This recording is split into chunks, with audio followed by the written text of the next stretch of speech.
Hello everyone, सभी को नमस्कार। मैं अवधेश दीक्षित आप सभी का इस यूट्यूब चैनल पर स्वागत करता हूं। तो अभी जो है हम इन सेशंस में weekly free live mock test discuss कर रहे थे द पंडित्स की।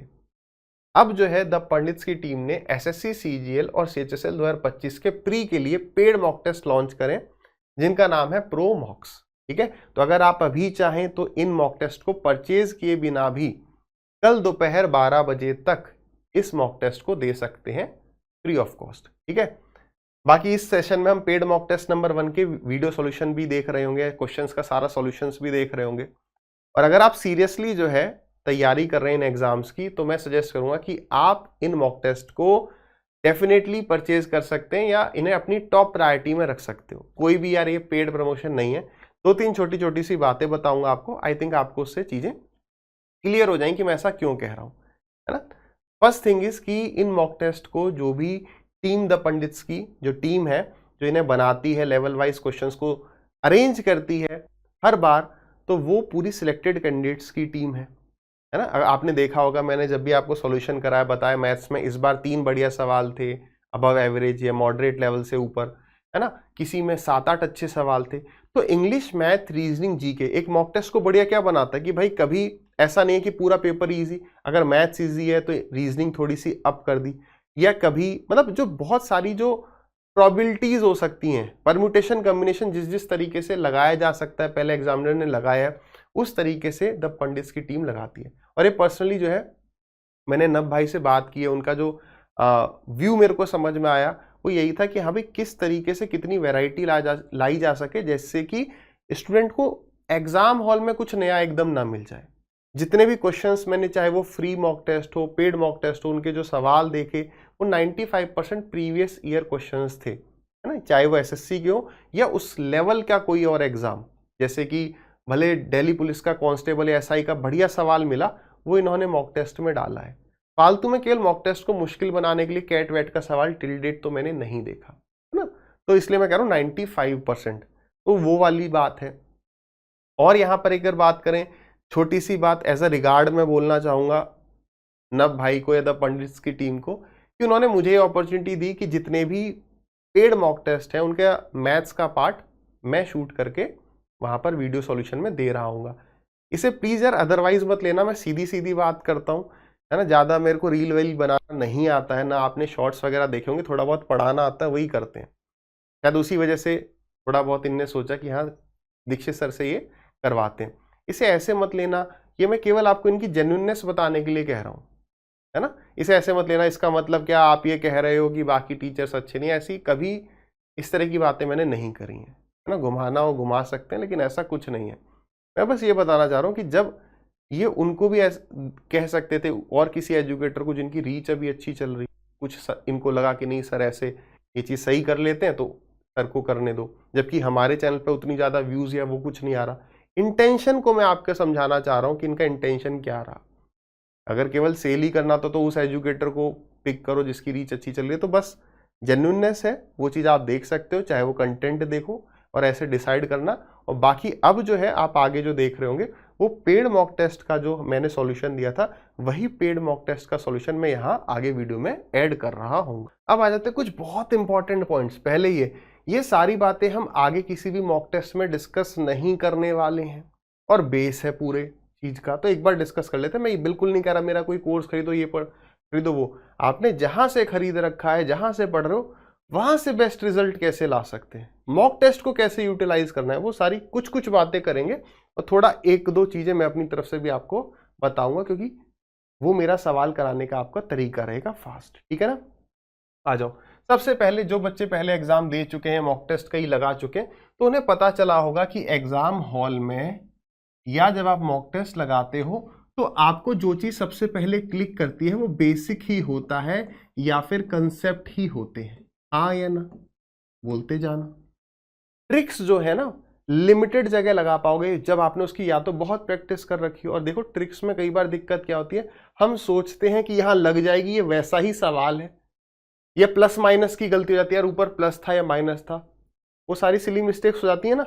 तो ट्रिक्स जो है जनरली ऐसा देखा गया है कि एग्जाम हॉल में काम नहीं करती, याद नहीं आती हैं, लगता है हम गलत सवाल में गलत ट्रिक लगा देते, तो वो चीज। तो कंसेप्ट्स या बेसिक्स की कमी नहीं होनी चाहिए। जहां से भी पढ़ रहे हो बेसिक्स पर मेन फोकस करना, ट्रिक्स वगैरह मत रटना। रेयरली किसी चैप्टर में अर्थमेटिक में, मतलब पूरे अर्थमेटिक में बात करें तो मैक्सिमम से मैक्सिमम 5 ट्रिक्स इतनी ही है, उसके अलावा कंसेप्ट से काम बन जाता है। अब बात करते हैं इंपॉर्टेंस क्या है मॉक टेस्ट की। कई बच्चे जो है मॉक टेस्ट नहीं देते, कुछ देते हैं तो सीरियसली नहीं देते। तो मॉक टेस्ट क्यों देने हैं, कब देने हैं, है ना, ये वाली चीज भी लिखिए क्या। तो वाई व्हेन, मॉक टेस्ट क्यों देने हैं, कब देने हैं, और उसका यूज कैसे करना, ये भी इंपॉर्टेंट है। तो जितने भी द पंडित्स के प्लेटफॉर्म पे मॉक टेस्ट है वो 95% प्रीवियस ईयर पेपर के क्वेश्चंस हैं। That is the most relevant thing, ठीक है ना। अब कब क्यों देने हैं, सबसे पहली बात, कई बच्चे क्या करते हैं, दे दिए नहीं दिए, नहीं दिए तो क्या होगा, आपको पता ही नहीं होगा कि सवाल को स्किप कैसे करते हैं। इस पर भी आगे आएंगे कि भाई मेरे को किस पार्ट को, मतलब इंग्लिश, मैथ, रीजनिंग जी कितना टाइम देना चाहिए, कहां पर मैं लैग कर रहा हूं, कहां कम टाइम लग रहा है, कहां ज्यादा टाइम लग रहा है, इसलिए मॉक टेस्ट देना है। मॉक टेस्ट देने के साथ साथ ये भी इंपॉर्टेंट है, फिर क्या केवल, कई बच्चे क्या करते हैं, 90% बच्चे केवल अपने नंबर देखे आगे बढ़े, नहीं, जो सवाल आपका नहीं हो रहा है उसके सॉल्यूशन को अवश्य देखो। क्योंकि आप मेरे को खुद बताओ, जो इसका सिलेबस है एसएससी सीजीएल का, एसएससी के किसी भी एग्जाम का, वो 10th क्लास तक का इंग्लिश, मैथ, रीजनिंग, जीके है। कुछ उससे बहुत आगे एडवांस 11th 12th का एक आधी टॉपिक है, जैसे अपना मैथ्स में हो गया, स्टेट्स आ गया या प्रोबेबिलिटी आ गई, बस थोड़ा बहुत प्रोबेबिलिटी भी थोड़ा बहुत आपने 10th में देखा है ना, परम्यूटेशन कॉम्बिनेशन वो 11th का पार्ट है, बस एक तो हल्की हल्की सी चीज है, अदरवाइज तो सब 10th का है। यानी कि आपने, चाहे आपकी साइंस साइड रही हो, चाहे आर्ट्स, चाहे कॉमर्स, आपने 10th तक का मैथ्स पढ़ा है, इट मीन्स आप उसका जो सॉल्यूशन है वो थोड़ा बहुत समझ सकते हो। अदरवाइज ये वाले सेशंस तो आप देख ही रहे होगे मॉक टेस्ट के, कि हाँ यार ये, मतलब उसको देखो, थोड़ा समझने की कोशिश करो, कि सिर्फ ये नहीं नंबर देखे आगे बढ़े। अगर मैंने केवल नंबर देखे तो मैंने लर्निंग क्या ली, चाहे वो टॉपिक आपने अभी पेड कोर्स में पढ़ा हो चाहे ना पढ़ा हो, बट कुछ तो सीखोगे जब इन सॉल्यूशंस को देखोगे, वो आगे हेल्प कर जाएगा।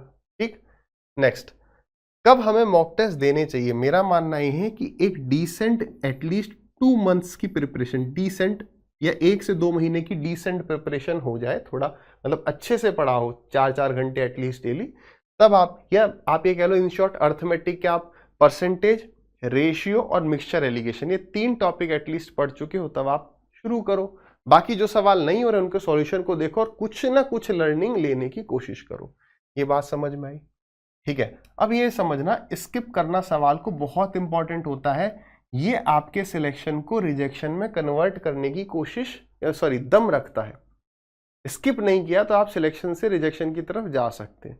तो जब भी आप प्रीवियस ईयर चैप्टर वाइज वाली किताब, चाहे मैथ्स की हो, जनरली मैथ्स, रीजनिंग, आप जब भी प्रीवियस ईयर क्वेश्चंस को प्रैक्टिस करो ना, जैसे हमने परसेंटेज पढ़ा, परसेंटेज के सवाल लगा रहे हैं, तो अभी से ही स्किपिंग को ट्राई करना शुरू करो, अप्लाई करना शुरू करो। कैसे, यार ये सवाल नहीं हो रहा, मैं ज़्यादा टाइम नहीं लगाता हूँ, आगे बढ़ता हूँ।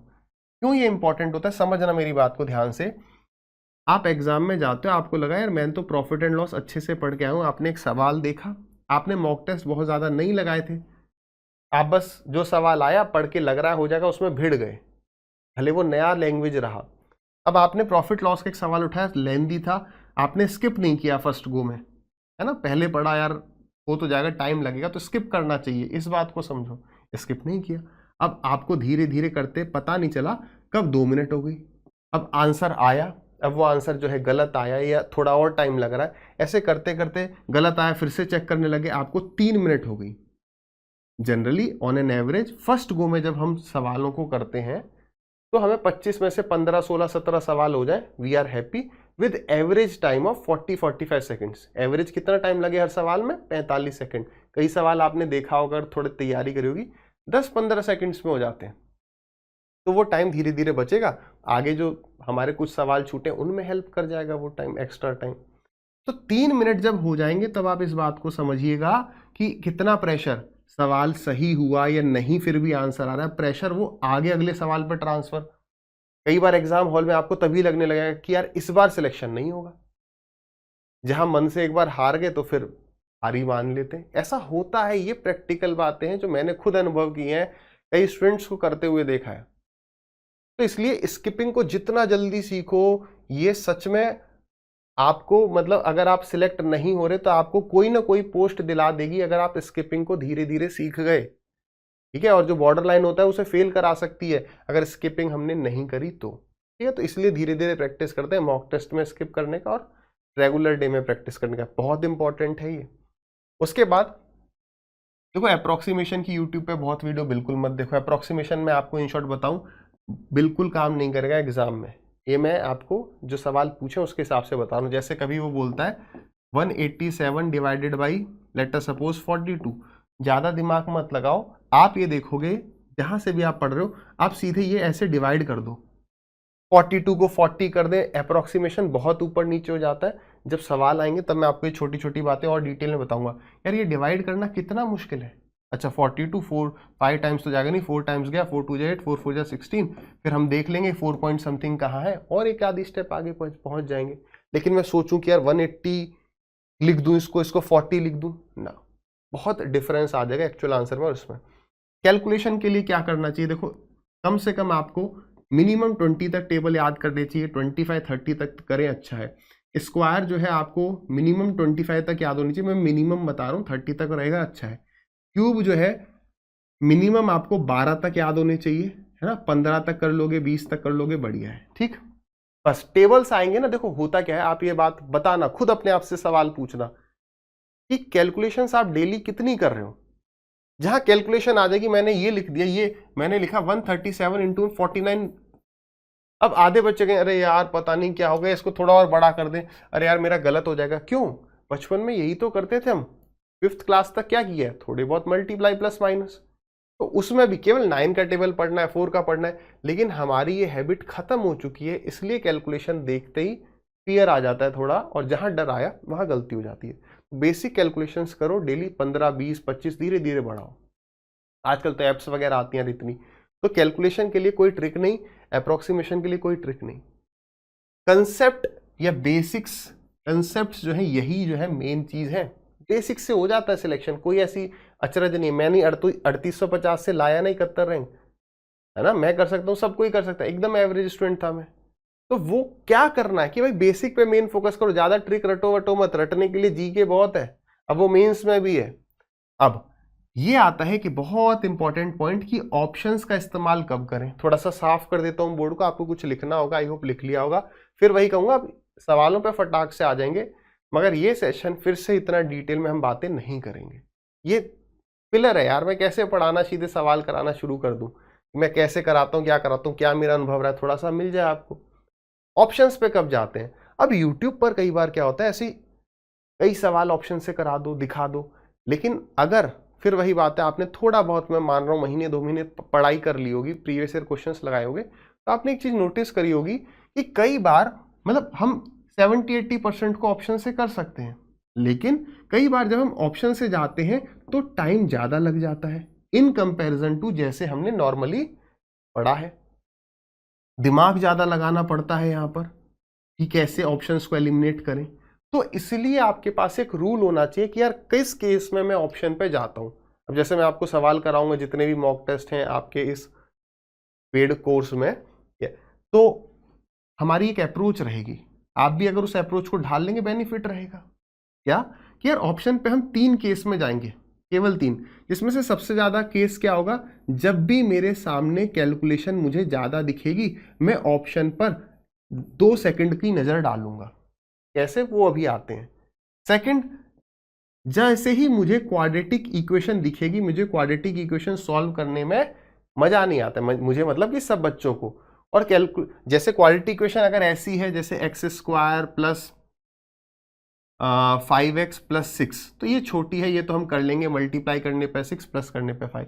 लेकिन यहीं ऐसी भी क्वाड्रेटिक इक्वेशन बन जाएंगी कभी, जैसे 14x² प्लस 180x प्लस 7। तो यहाँ एग्जाम प्रेशर में यार नहीं काम करेगा दिमाग कि वो 2 फैक्टर्स कौन से हैं।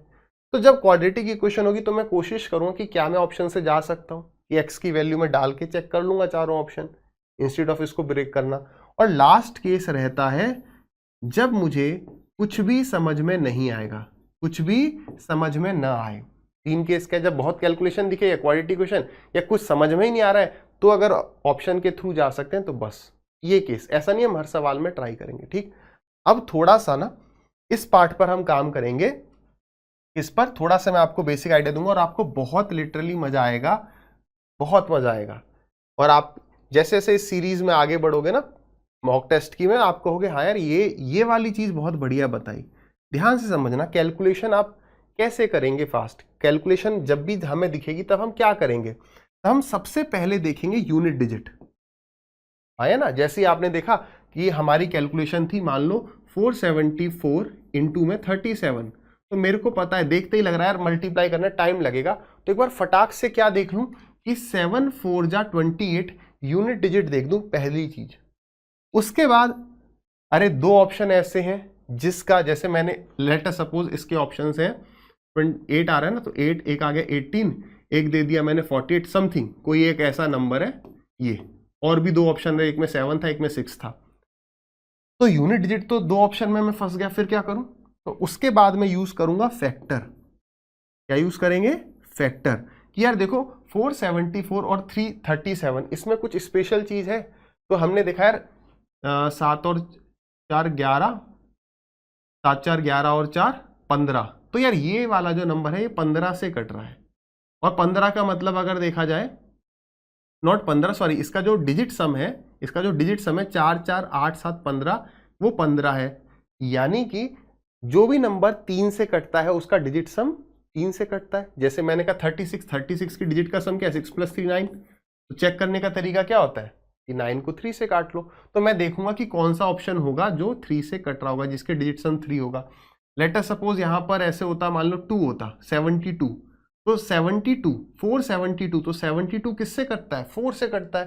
तो मैं केवल लास्ट के दो डिजिट देख लेता, जैसे 7 2 जा 14 यानी 4 हो, 7 2 जा 14, तो यूनिट डिजिट 4 हो और लास्ट के दो डिजिट 4 से कटें। दो एग्जांपल अभी हम डिस्कस करेंगे। तो यूनिट डिजिट, फिर फैक्टर, और लास्ट आता है रेयरेस्ट केस में हम डिजिट सम यूज करते हैं। इसको मैं 99% अवॉइड करवाऊंगा आपको। अवॉइड सर, हमें तो कई जगह यही बताया है, यही गुरु है सबका। ये नहीं है गुरु, ये एकदम बेकार चीज है। 99% ये आपका टाइम वेस्ट करवाएगी। रेयरेस्ट केस में कुछ भी नहीं होगा, ये भी नहीं काम कर रहा, ये भी, तब हम इसको शायद उठाएं। 99.99% नहीं उठाएंगे। क्यों सर, ये बेकार क्यों है? बेटा समझो इस बात को। देखो जैसे मैंने कहा 13 इंटू में 12, तो कितना आएगा, 12 3 जा 36, 12 1 जा 12 प्लस 3 15, 156 आता है। तो डिजिट सम ये कहता है कि 2 + 1 कितना 3, 3 + 1 कितना 4, 2 + 1 कितना 3, तो 4 3 जा कितना, डिजिट सम को मल्टीप्लाई किया तो कितना है 12, 1 + 5 + 6, तो 6 और 6 12, तो यहां भी डिजिट सम 12 आ गया। आप इसे 1 + 2 3 कर दोगे तो इसे भी आगे 1 + 2 3, स्मॉलेस्ट पॉइंट तक भी जाओगे तो ये कहता है डिजिट सम सेम होता है। लेकिन इसका ड्रॉबैक क्या है, डिजिट सम का ड्रॉबैक क्या है, जैसे 156 है, ठीक है, मेरे को मान लो, समझना छोटी छोटी बातों को, कि 13 इंटू 12 कोई बहुत बड़ा नंबर होता है। तो एक मेरे को पूछा बताइए 13 इंटू 12 क्या होगा, तो मैंने एक ऑप्शन दिया 156, एक ऑप्शन दिया आपको 246, तो हम तो इन दोनों में अटक जाएंगे। और ऐसा 99% केसेस में एग्जामिनर करवाता है कि अगर आप डिजिट सम देखोगे तो 6 है, और अगर आप आप अगर डिजिट सम करोगे तो 12 इसका भी है और देखो 12 इसका भी है।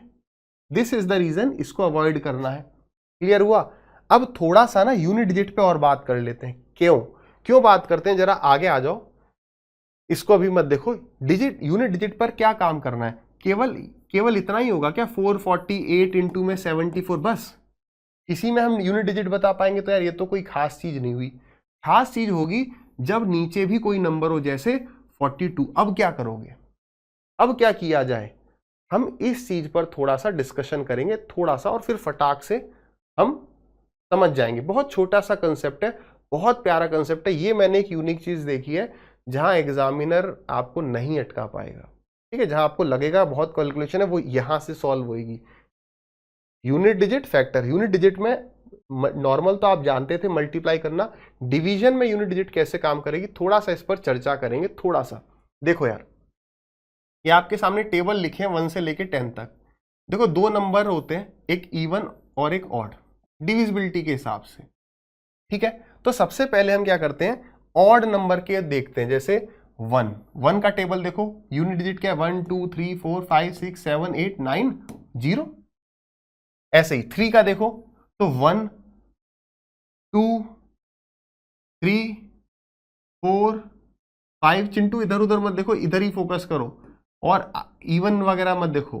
तो यानी कि कोई भी अगर ऑड नंबर होगा, यानी कि यहां तक कि 37 का भी टेबल होगा, उसमें 37 का मतलब जो यूनिट डिजिट बनेगी वो तो 7 से मल्टीप्लाई करने पे बनेगी, यानी उसमें भी 37 को मैं किसी भी नंबर से मल्टीप्लाई करूं तो एक बार 1 आएगा, एक बार 2, एक बार 3 4 5 6 7 8 9 10, मतलब 0, सब कुछ एक एक बार आएगा। आप इस बात से एग्री करोगे ना? बिल्कुल 100%। बस तो यहां पर हम समझ रहे हैं कि ऑड नंबर में, इसका मतलब समझो इन शॉर्ट कि ऑड नंबर में एक केस होता है।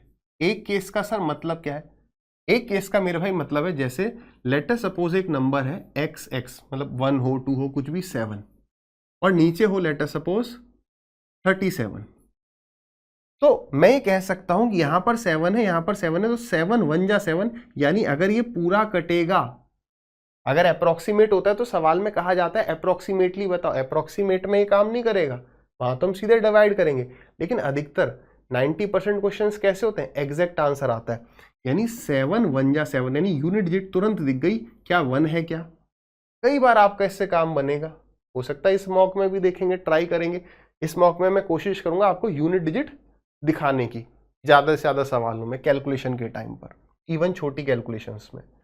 लेकिन इवन के केस में ना 2 केस हो जाते हैं। यहां पर क्या होता है, डाउट आ जाता है। यहां क्या होता है, डाउट आ जाता है। अगर हमारी किस्मत अच्छी रही तो हमें एक ही ऑप्शन मिलेगा, अदरवाइज 2 ऑप्शन मिलेंगे। देखो कैसे, अगर आप इवन नंबर को देखो, लेट अस सपोज 6 का देखो, तो even number into any number is even number, मतलब 6 को मल्टीप्लाई करने पे कभी भी 1 3 5 7 नहीं आ सकता, 1 3 5 7 9, यानी हर एक नंबर यहां 2 बार आता है। देखो 2, तो 2 एक और बार आएगा यहां पर, है ना। 5, एक 5 जा से पहले होता है, एक 5 जा के बाद। ऐसे ही 2 के बाद 4, एक 5 जा से, ये 5 वाली लाइन है ना, एक 5 जा से पहले 4, एक 5 जा के बाद, कहीं भी हो सकता है। फिर देखो 4 के बाद 6, एक 5 जा से पहले, एक 5 जा से बाद। 5 जा मतलब समझ रहे हो ना, 6 5 जा। फिर 8 होगा, एक पहले एक बाद में, और 10 एक 5th पे एक लास्ट पर। कुछ भी आप एक बार पॉज करके ऐसे 8 10 थोड़ा इस पे सोचो, 4 सब में ऐसे 2 केस होंगे। तो यहां पर दिक्कत क्या हो जाएगी, बस जैसे मैंने कहा कोई एक नंबर है समथिंग समथिंग 8 डिवाइडेड बाई 42, तो यहां पे 2 केस बन रहे हैं, यानी या तो यूनिट डिजिट 4 होगा, 2 जा 4, सॉरी 2 4 जा 8 और 2 9 जा 18, 2 केस में आ सकता है। तो अगर हमारी किस्मत अच्छी रही तो हो सकता है एग्जामिनर यही एक दे, यही दिया ये नहीं दिया, ऐसा भी हो जाता है कभी कभी। नहीं होगा तो एक स्टेप आगे बढ़ जाएंगे, एक स्टेप आगे क्या, इसको काटेंगे एक बार। देखो एग्जाम्पल के लिए देखो, पहले हम इसको देखते हैं। मैंने ये जैसे आपको ये सवाल दिया, तो अब बताओ इसमें से कौन सा आंसर करेक्ट होगा। एक बार वीडियो को पॉज करो और सोचो, ये कैलकुलेशन हमें करनी नहीं है, ये चारों ऑप्शन के यूनिट डिजिट अलग है, हमने कहा यार कैलकुलेशन से बच सकते हैं क्या, तो कैसे करोगे। देखो आपने ट्राई किया, तो हमने कहा यार 4, अगर ये पूरा कटना है तो 4 3 जा 12, कितना आ गया 2, तो 2 अपॉन क्या है 9, तो 9 कितने जा 2 आएगा, एक ही केस होगा क्योंकि ये नीचे ऑड नंबर है। तो हमने कहा 9 1 जा 9, 9 2 जा 18, 9, तो याद आएगा 9 8 जा 72, यानी पीछे 8 होगा, पक्का ये करेक्ट है। इसमें बस आपको अपने प्रोसेस पे भरोसा होना चाहिए। प्रोसेस पे भरोसा नहीं है, यहां तक आ गए सर, पक्का नहीं है इसको, ये मैं सही लेके आया हूं या नहीं। तो प्रोसेस पे भरोसा होना चाहिए। वो कब होगा, जब कंसेप्ट सही होंगे। कंसेप्ट सही नहीं हुए तो आप एग्जाम में इसे बैठ के काटोगे, सोचो। Getting my point. इसलिए कंसेप्ट पर एकदम पक्का होना चाहिए, ऐसा नहीं कि तुक्के में। 50-50% होते हैं ऐसे बच्चे जो कहते हैं शायद आंसर आ जाए, शायद, वो एंड तक कैलकुलेट करते हैं। अब यहां पर आ जाओ, अब यहां क्या हुआ, यहां पर 8 है जैसे, तो मैंने कहा 4 4 जा 16 का 6 आया, और 6/8 है, तो 2 केस हो जाएंगे, 8 2 जा 16 हो सकता है, और क्या हो सकता है 8 7 जा 56, तो 2 या फिर 7। तो हमारी किस्मत अच्छी थी तो हमने 2 टिक कर दिया, कि देखो 2 है, 7 यहां पर नहीं था। अदरवाइज हम क्या करते, अगर यहां पर एक ऑप्शन 7 भी होता तो हम क्या करते, एक बार इसे काटते, जैसे 2 से काटा इसे 19 टाइम्स, और 2 से काटा इसे 12 बार, ऐसा करने से ऑड नंबर आ गया यहाँ पर, तो 4 2 जा 8 और 8 अपॉन में 9 है, तो 9 कितने जा 8 आता है, तो 9 2 जा, तो पता चल गया 2 करेक्ट है, 7 नहीं होगा। ये था सारा बेसिक जितनी मैं बात कर सकता था। आई होप आपको मजा आया होगा। अगर बाई चांस गलती से थक गए हो, मैं तो नहीं थका हूं, अगर आप थक गए हो तो रेस्ट लो। थकना मतलब थोड़ा सा आप समझ में कम आ रहा है, एक बार इसे एब्जॉर्ब करो जो मैंने बताया है। दिस इज डेफिनेटली, इतना इसमें दम है कि ये आप यहां से 4-5 सवाल की लीड ले पाओगे अगर आप इसको ढंग से एब्जॉर्ब कर गए। टाइम लगेगा, थोड़ा प्रैक्टिस में लाना पड़ेगा। So this is that much worth it. ठीक है ना, आ जाओ, अब आते हैं हम, शायद सवाल होंगे, आ जाइए। अब सवाल को शुरू करते हैं। देखो क्या कह रहा है, pipe Q can fill a tank in 60 hours. Q भर सकता है कितने देर में, 60 घंटे में, और R भर सकता है 75 घंटे में। हमने Q और R को खोला है एक साथ 10 घंटे के लिए, जिसके बाद W को भी खोला गया। तो पहले यहां से टोटल वर्क निकालो। ठीक है, अब आपको जो भी तरीके आते हैं, ठीक है। अब हम बहुत ज्यादा डिटेल में तो हर सवाल में नहीं जा सकते, तो मैं आपको समझाते जाऊँ कुछ चीजें। कई बच्चे इसका एलसीएम लेने में अटक जाते हैं। तो अगर आपको ऐसा लग रहा है कि ये दोनों दिख रहा है आपको कि यार ये दोनों एक नंबर से कट रहे हैं, कौन सा है वो नंबर 15, तो 15 यहाँ पे लिखो, क्योंकि 15 से कट रहा है। तो 15 से गया कितनी बार, ये 4 बार, और 15 से गया ये 5 बार। एलसीएम लेने का मतलब जो दोनों के पास हो। तो कॉमन को तो आपने बाहर निकाल लिया, अब आपको 4 और 5 का केवल एलसीएम लेना है। तो 4 और 5 का एलसीएम कितना होता है, 20।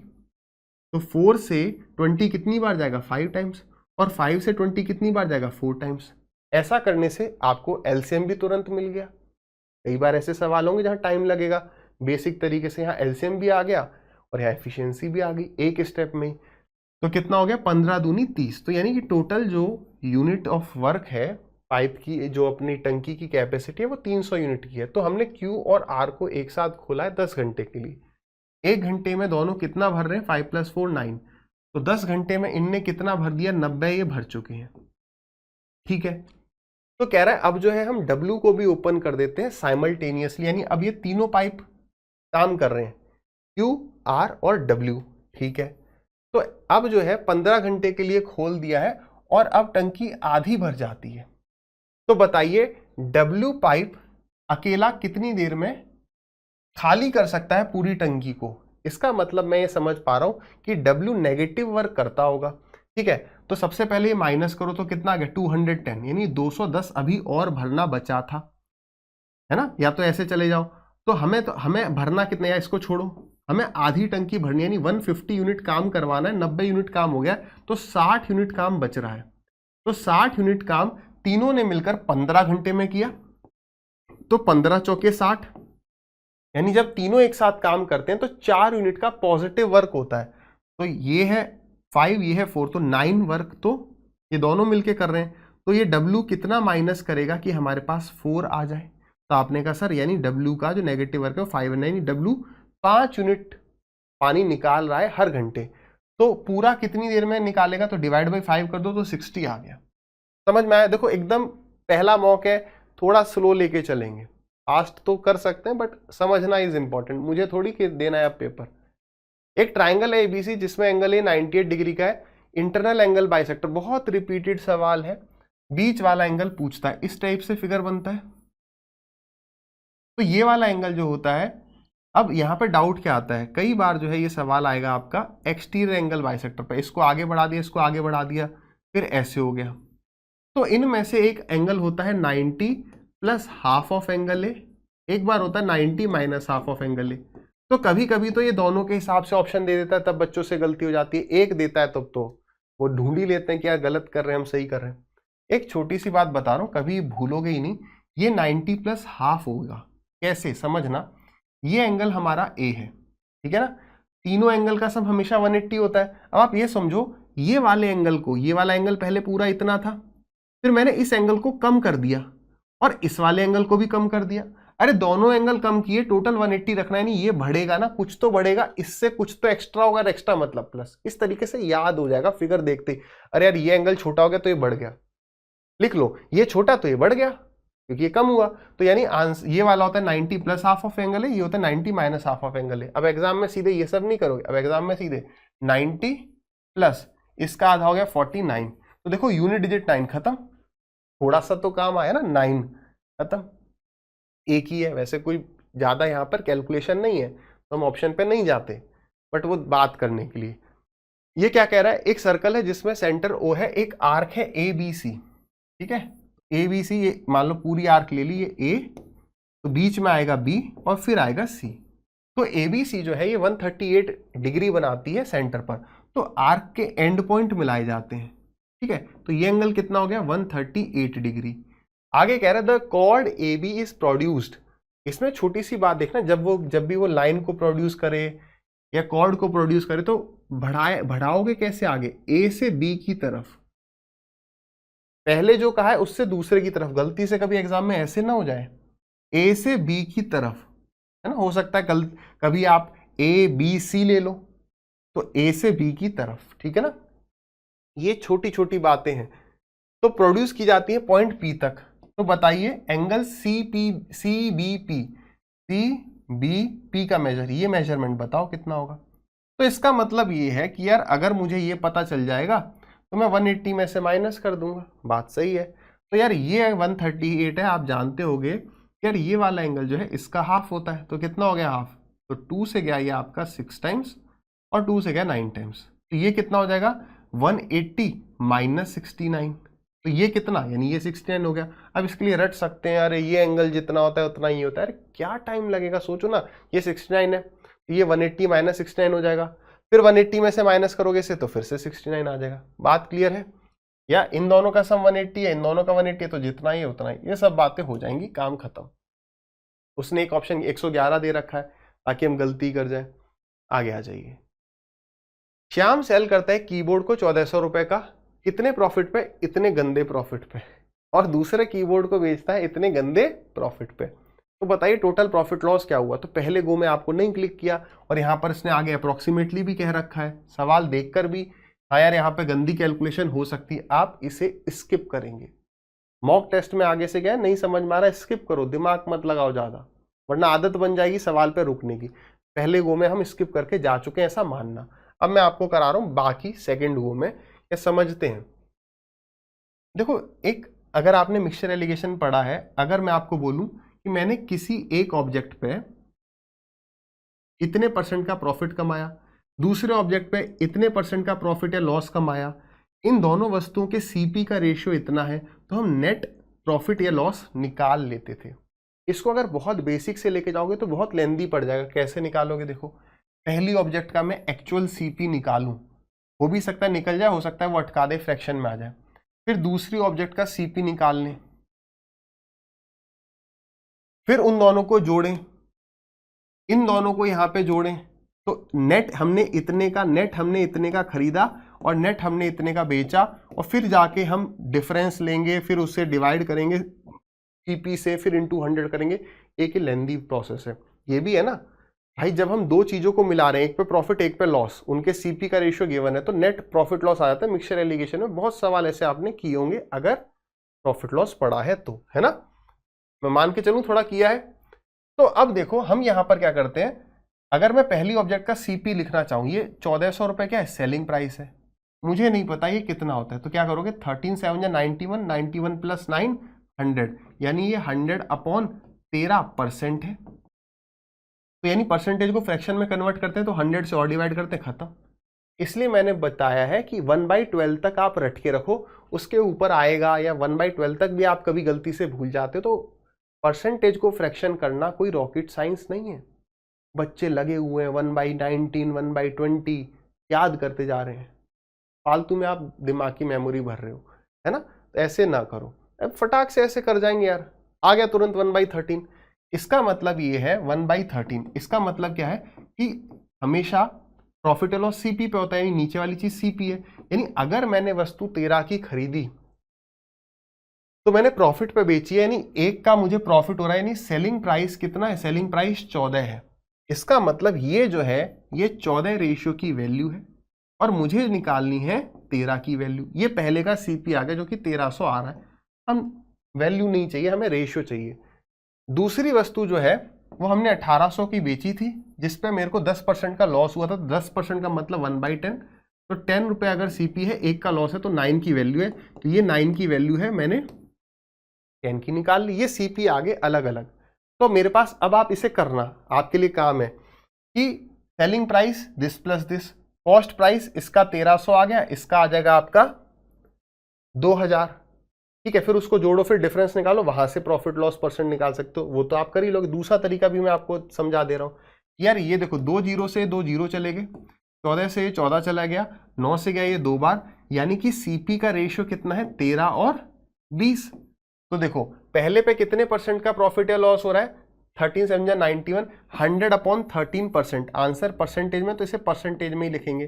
पहले पे मेरे को इतने का प्रॉफिट हो रहा है, दूसरे पे 10 का लॉस हो रहा है, इनके सीपी का रेशियो 13 और 20 है, तो ये क्या हो जाएगा, this into this, this into this कितना 100, दिस इंटू दिस माइनस का 200 divided by this plus this कितना आ गया 33, तो ये कितना आ गया, यानी माइनस का 100/3, इतने परसेंट लॉस। तो प्रॉफिट तो है नहीं, और 100/3 क्या हो जाएगा आपका, 100/3 नहीं आना चाहिए, थोड़ा सा बड़ा आएगा, लेट मी सी, 33 आ गया, माइनस का 100/3, 3 नहीं है 33 है ना, ये तो वरना 33.33 हो जाता, ये आ रहा है आपका 3.33 आ जाएगा ये। तो ये तो 4% नहीं, वैसे आंसर तो टेक्निकली 3 देना चाहिए था क्योंकि ये 3.5 से छोटा है, बट फिर ये दिया होगा आपको मॉक में, ठीक है। आगे बढ़िए। राम बोरो करता है 33,000 रुपए को श्याम से at a simple interest rate इतना, if Ram repays the amount in 3 equal yearly instalment. SI का इंस्टॉलमेंट है, ये भी एक सवाल रहा होगा जहां आप में से कई सारे स्टूडेंट्स जो एसआई को पढ़ भी चुके हैं शायद अटके हो, इंस्टॉलमेंट में अटकते हैं, अटकने वाली चीज है। फर्स्ट गो में नहीं हो रहा है, स्किप करो, आगे बढ़ो, सेकंड गो पे आ जाओ। पहले कंसेप्ट को समझो, ये सवाल हम करने कैसे वाले हैं। श्याम ने, मतलब राम ने, हम बात करते हैं सीधे नॉर्मली, इतने रुपए मैंने उधार लिए, 10% मेरे को सिंपल इंटरेस्ट पे देना था, सीधी सीधी बात है। यानी कि हमारी बात, इस सवाल को हम कैसे करेंगे, अमाउंट बराबर amount, amount is equal to amount. मैंने उधार कितना लिया 33,000, इस पर मैं ब्याज कितनी चुकाऊंगा, इस पर ब्याज कितनी चुकाऊंगा, इसका कितना 10% इंटू में कितने साल है 3 साल, तो इसका 30% मैं ब्याज चुका दूंगा। तो पहले बिल्कुल बेसिक से लिख देता हूं, फास्ट कैसे करेंगे वो भी देख लेंगे। एसआई बराबर प्रिंसिपल इंटू में रेट इंटू में टाइम अपॉन 100। तो इस पूरी बात को मैं इन शॉर्ट फटाक से कर सकता हूं ना कि 33,000 रुपए पे 30% ब्याज है, तो अमाउंट हो गया 130%, यानी एग्जाम में सीधे करोगे, यानी अमाउंट कितना 33,000 का 130% यानी 13/10, 0 से 0 काट दिया। ये बराबर किसके हो गया। अब हमें इंस्टॉलमेंट नहीं पता, तो मैंने मान लिया कि एक इंस्टॉलमेंट P रुपए का है, P। तो ऐसे में P प्लस P, ध्यान से समझना, ये वाला स्टेप आपको समझने में थोड़ा सा पहली बार में दिक्कत होगी, इसको भले फिर से रिपीट करके देखना। मैंने P रुपए तो फर्स्ट ईयर के एंड में दिए, P रुपए मैंने सेकंड ईयर के एंड में दिए, और P रुपए मैंने थर्ड ईयर के एंड में दिए। मैं इसकी सीधे ट्रिक भी बता सकता हूं, बट एक बार कंसेप्ट देख लो, अच्छे से याद रहेगा। तो यार जो मैंने पैसा पहले साल के एंड में दिया वो मैंने 2 साल पहले दे दिया ना, तो यानी 2 साल के ब्याज का फायदा मेरा भी होना चाहिए। तो 2 साल का ब्याज कितना, तो P इंटू में रेट है आपका 10% इंटू में टाइम अपॉन 100। क्या ये वाला स्टेप समझ में आया। देखो ब्याज में मैं पैसे चुका भी रहा हूं, तो मैंने ये जो पहला इंस्टॉलमेंट दिया 1 साल के बाद दिया, और टोटल बात हो रही है 3 साल की, तो 1 साल और होगा सेकंड ईयर के एंड में, 1 साल और हो जाएगा इस पैसे को दिए हुए थर्ड ईयर के एंड में। तो 2 साल पहले दे दिया तो उसका ब्याज मैंने इतना और दे दिया, यानी कि मैंने जो टोटल पैसे दिए वो P प्लस इतना हो गया।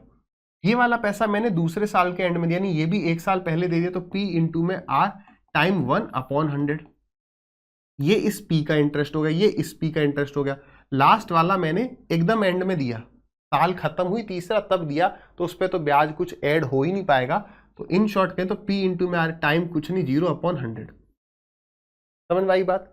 तो मैंने टोटल मिलाकर कितना रुपया दिया, तो P तो 3P तो एक वो हो गया, प्लस ये उनका इंटरेस्ट। तो अगर आप यहां पे देखोगे तो आप इतने पार्ट को सब में से कॉमन ले पाओगे। यहीं से एक शॉर्ट ट्रिक आ गई कि 3P प्लस P इंटू में r अपॉन 100 और ब्रैकेट में 2 + 1 + 0।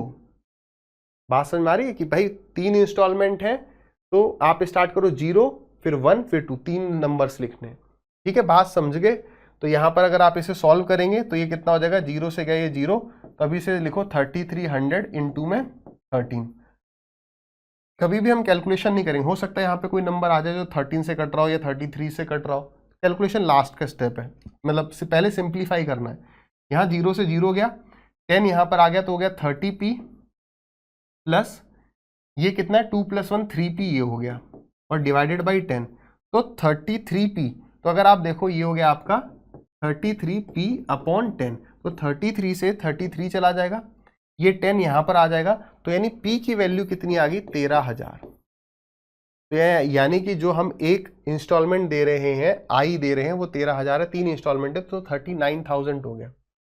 इन शॉर्ट एक बार अगर रिपीट करूं तो आपको कहना है अमाउंट बराबर अमाउंट, p इंटू में रेट इंटू टाइम अपॉन 100, ये इंटरेस्ट हो गया। इंटरेस्ट कितना है 30, तो 13/10 130 अपॉन 100 ये पूरा अमाउंट हो गया। आगे जितने ईयर्स हैं उतने इंस्टॉलमेंट तो होंगे ही होंगे, तो 3 प्रिंसिपल या 3i वो हो गया। उसके बाद p इंटू में r, अब जो टाइम होगा वो क्या होगा 0 लिखो फिर 1 लिखो फिर 2 लिखो। कब कितनी बार लिखना है, कितने नंबर्स लिखने हैं, जितने इंस्टॉलमेंट हैं, तो 0 1 2, गलती से 1 2 3 नहीं लिख जाए। 4 इंस्टॉलमेंट हो जाएंगे तो 0 1 2 3, तो ये कॉमन लेके आए तो PRT अपॉन 100। समझ में आ गया। तो कई बार गलती से आप टाइम 3 ले जाओगे यहां पर, अभी यहां पर अब चिंटू बोल सकता है सर आप तो फालतू में ये करवा रहे हो, हम तो सीधे टाइम 3 ईयर्स था तो यहाँ 3 लिखते हैं, ऐसा अभी हो गया। अच्छा जब अगर 4 इंस्टॉलमेंट होते तो आपके हिसाब से 4 ईयर्स आ जाता, लेकिन होगा क्या 0 + 1 + 2 + 3, तो 3 2 5 और 1 6, तो यहाँ 6 आ जाता। अपनी तरफ से ट्रिक मत बनाना। ठीक, नेक्स्ट x + 1 अपॉन x की वैल्यू 2 है तो x की पावर 9 + 1 अपॉन x की पावर 9 क्या होगा। तो इसे आपने कैसे भी पढ़ा है, अब ज्यादा डीप में क्या जाए। इसे आप 2 तरीके से कर सकते हैं क्या, पावर 3 का क्यूब। तो इसे आप एक तो ऐसे जा सकते हो कि x + 1 अपॉन x से आप जाएं x की पावर 3 + 1 अपॉन x की पावर 3, फिर हम इसका क्यूब करके यहां से पहुंच जाएं x की पावर 9 + 1 अपॉन x की पावर 9। ठीक है, तो अब बेसिक में मान के चलूंगा आपको फॉर्मूला आता है। तो इसकी वैल्यू 2 है तो इसकी वैल्यू क्या हो जाएगी 2 का क्यूब माइनस में 3 इंटू में 2, तो 2 2 जा 4 2 जा 8, 8 माइनस में 6 दैट इज इक्वल टू 2। फिर उसके बाद अच्छा x + 1 अपॉन x 2 है, ओरे यार इसकी कोई जरूरत ही नहीं थी, आई एम सॉरी। चलो जब x + 1 अपॉन x 2 है नहीं, x और x यानी इस x की वैल्यू हम 1 डाल सकते हैं सीधे, इसमें ज्यादा कुछ करना ही नहीं था, सॉरी 2। अगर कोई और वैल्यू होती मान लो 3 होती तो जो मैं अभी आपको प्रोसेस बता रहा था उस तरीके से जाना होता। इवेल्युएट करिए इसको। अब छोटी सी बात समझिए, जब यहाँ पर ट्रिग्नोमेट्रिक फॉर्म दिए, यहाँ पर न्यूमेरिकल आंसर्स दिए, यानी कि आप थीटा की कोई भी वैल्यू ले सकते हो, है ना। 10 और कॉट है तो जाओ 45 के साथ, तो क्या हो गया सीधे, कोई आइडेंटिटी नहीं कुछ नहीं, 8 अपॉन में, क्योंकि ये थीटा की हर वैल्यू के लिए अप्लाई करेगा, उसने कोई थीटा पे टर्म एंड कंडीशन नहीं लगाई। तो हो गया 1 अपॉन में 1 + 1 2 प्लस 6 अपॉन में 2, तो कितना हो गया 4 + 3 7, 7 + 2 इंटू में cos 45 होता है 1/√2, 1/√2 का स्क्वायर 1/2, 2 से गया ये 2 1, 7 + 1 8, यानी option number C is correct. Next ये बात याद रखना कि जब भी बॉड मास वाला सवाल आए, सिंप्लीफिकेशन वाला सवाल आए, वो हमेशा आराम से करना है, इसमें जल्दबाजी में किसी से भी गलती हो सकती है, ठीक है ना। चलो ये एक तरीके से लाइन ब्रैकेट है, वो कह रहा है पहले आप इसको सॉल्व करेंगे, ठीक है भाई कर लेंगे। चलिए क्वेश्चन नंबर 8 है, और दूसरी बात एक इंपॉर्टेंट होती है कि हमें इसे ब्रेक करना होता है, कहां से, हम इसे ब्रेक करते हैं प्लस और माइनस से, ठीक है ना, प्लस और माइनस से ब्रेक करते हैं।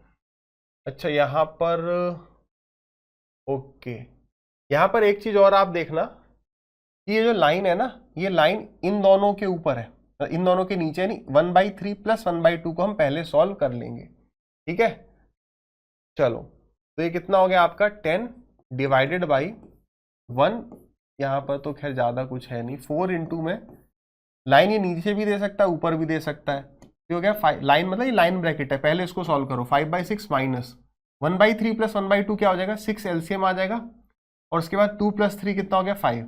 तो 5/6 माइनस 5/6 से 0 हो गया, 0 इंटू एनीथिंग इज 0, तो 10/1 यानी option number A will be the right answer.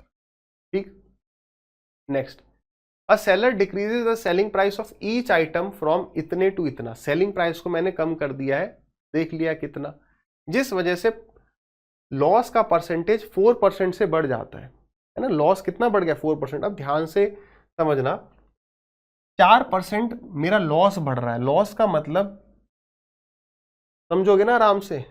देखो लॉस किस पर होता है, मुझे लॉस सीपी पर होता है, यानी सीपी का जो 4% है, सीपी का जो 4% है वो इसके डिफरेंस के बराबर है। जो भी जो selling price, basically selling price भी तो कॉस्ट प्राइस का कुछ परसेंटेज होता है ना। मैंने कहा कि मेरा जो सेलिंग प्राइस है वो 90% है सीपी का, तो इससे क्या समझ में आ रहा है कि मुझे 10% का लॉस हो गया। ऐसे ही इन दोनों वैल्यू में क्या अंतर है, कितना अंतर है, वो सीपी का 4% है, मुझे 5% का प्रॉफिट कमाना है, तो सेलिंग प्राइस कितनी होगी, तो सेलिंग प्राइस हो जाएगी 105% ऑफ सीपी। ये बात अंडरस्टूड होती है इतनी। 105% किसका, सीपी का। तो इन शॉर्ट क्या करेंगे, इन दोनों को आप माइनस करो, तो 0 में से 0 गया 0, 6 में से 4 गया 2, 8 में से 3 गया तो 5, 5 में से 1 गया तो 5 में से 4 गया तो 1। ये 4% की वैल्यू है और मुझे 105% की वैल्यू बतानी है। तो 4 3 जा 12, 32, 4 8 जा 32 और एक 0। अब देखो, अब मैं यहां पर आपको एक और नई चीज समझाता हूं। अब हम यहां पर करेंगे इस सवाल को यूनिट डिजिट से, है ना। और एक छोटी सी इंपॉर्टेंट बात कि 0 कैसे बनता है या 0 किससे कटता है, दोनों बात एक ही है। 0 बनता है 0 हो यानी 10 हो, या फिर 2 इंटू में 5 हो। बात जानते हो, बहुत छोटी सी बात समझते हैं। अब तो यहाँ पे ऐसे बहुत ज्यादा कैलकुलेशन भी नहीं है, मैं बस आपको वाला स्टेप समझाना चाह रहा हूँ यूनिट डिजिट वाला। उसके लिए थोड़ी ये बात डिस्कस करेंगे।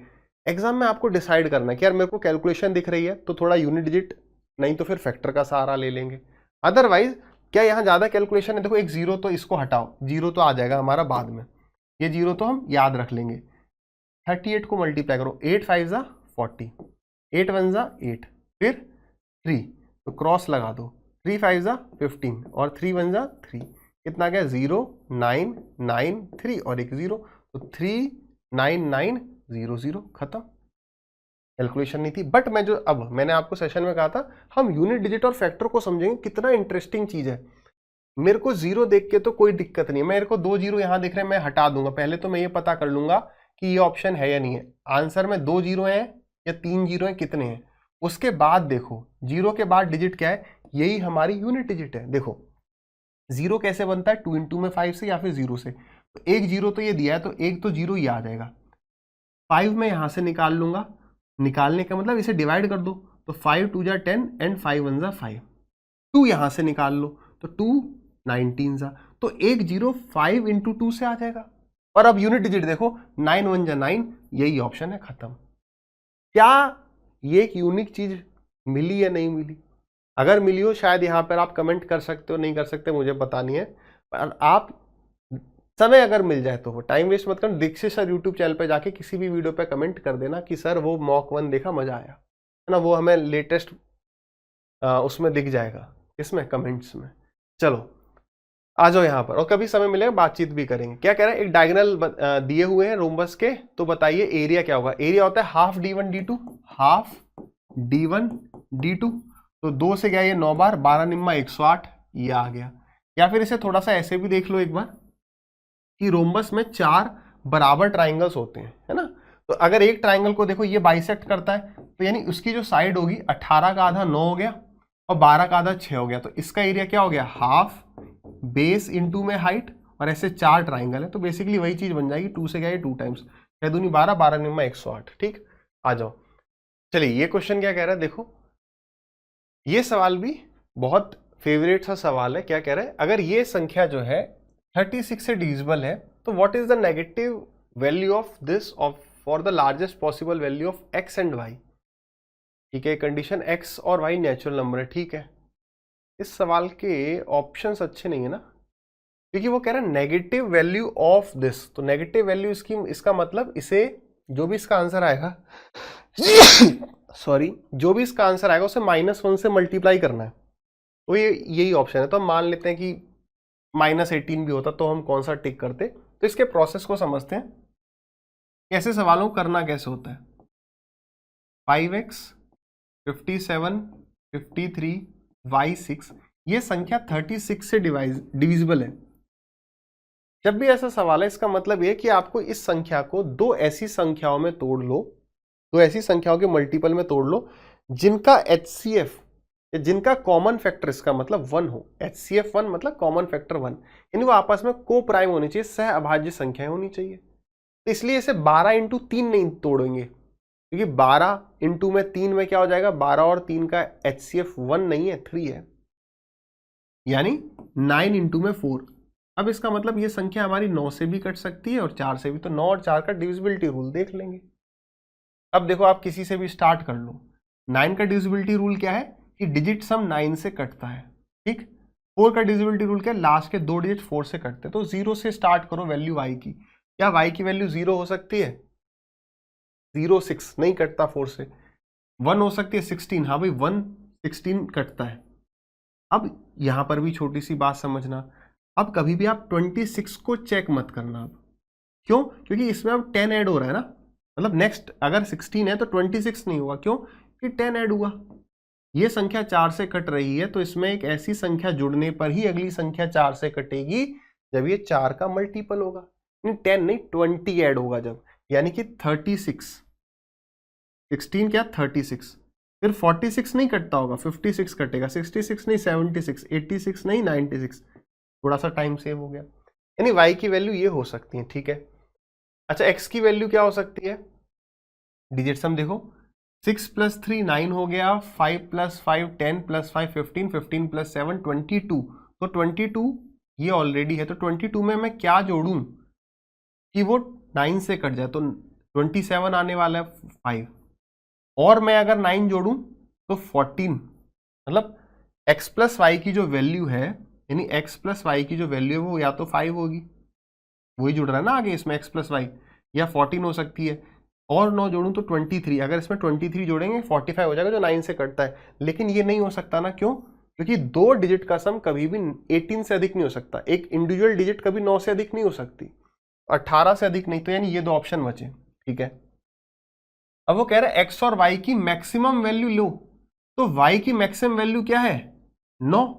तो अगर y की मैक्सिमम वैल्यू 9 है तो x की मैक्सिमम वैल्यू कितनी आ जाएगी बताओ? x की मैक्सिमम वैल्यू आ जाएगी आपकी 9 और 5 14, यानी x की वैल्यू जो है मैक्सिमम 5 हो सकती है, ठीक है। क्लियर है? तो बस यहां पर 9 और 5 डाल देंगे, x की वैल्यू डाल दो 5, 5 दूनी 10 और 9 19, तो यही होगा आंसर, ठीक है। वैसे ऐसा भी हो सकता था ना, कोई बालक कहे सर मैं तो यहाँ पे x को 9 मान लूँ क्योंकि x + y, और यहाँ पर y हो गया 5, लेकिन ये x की मैक्सिमम वैल्यू नहीं है, ठीक है, ये y की मैक्सिमम वैल्यू नहीं है। लेकिन ठीक है, देखो ये भी हो सकता है ना, x की वैल्यू 9 हो सकती है और y की वैल्यू 5 हो सकती है, कोई दो राय नहीं है। तो वो ऑप्शन हम क्या, वो फिर हम ये कह देंगे कि वो ऑप्शन में है नहीं। 9 दूनी 18, 18 और 5 23, -23 ऑप्शन में नहीं है, ठीक है। चलो ये सवाल था थोड़ा, हाँ ऐसे 2-3 सवाल होते हैं जिसमें कंफ्यूजन हो जाती है, ध्यान से समझ लेते हैं एक बार फटाक से। देखो इनमें कभी कंफ्यूज नहीं होना, मैं फटाफट से इसका रिजल्ट आपको बताऊं। -20, फिर ये -20, फिर -20, ऐसे करते करते जब भी इनफाइनाइट तक होगा तो इसमें 2 केस होते हैं, एक होता है पॉजिटिव, एक होता है नेगेटिव वाला। तो ऐसे केस में जो नंबर होगा ना, आप 2 कॉन्जिक्यूटिव नंबर के मल्टीपल में तोड़ पाओगे। जैसे 20 का मतलब 4 × 5, कॉन्जिक्यूटिव, लगातार, क्रमागत। तो जब पॉजिटिव होगा तो ये वाला आंसर होता है बड़ा वाला, बिगर, नेगेटिव में स्मॉलर, तो इसका आंसर तो ये हो गया। कभी कभी हम इसे कंफ्यूज कर जाते हैं किसके साथ? इसके साथ। जैसे √20 कोई सिंबल ही नहीं दिख रहा तो हमें लग रहा है पॉजिटिव ही है क्या, ऐसे करते करते इनफाइनाइट तक।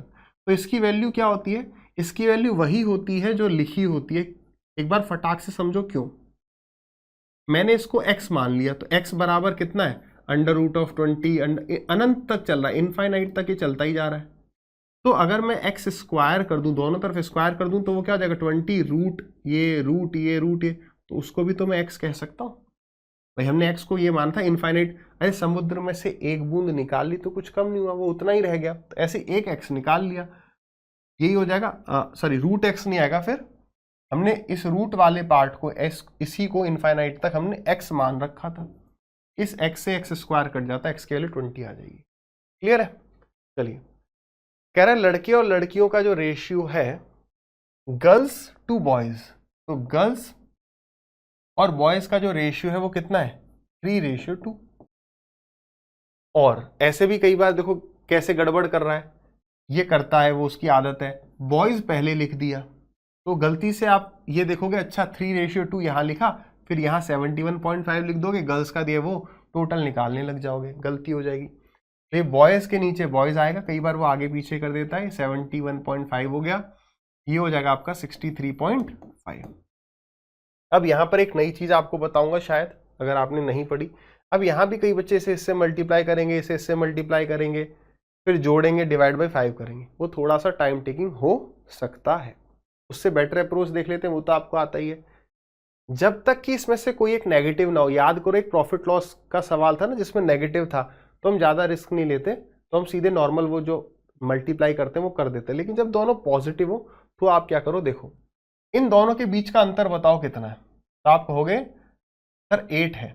कितना है दोनों के बीच का अंतर? 8।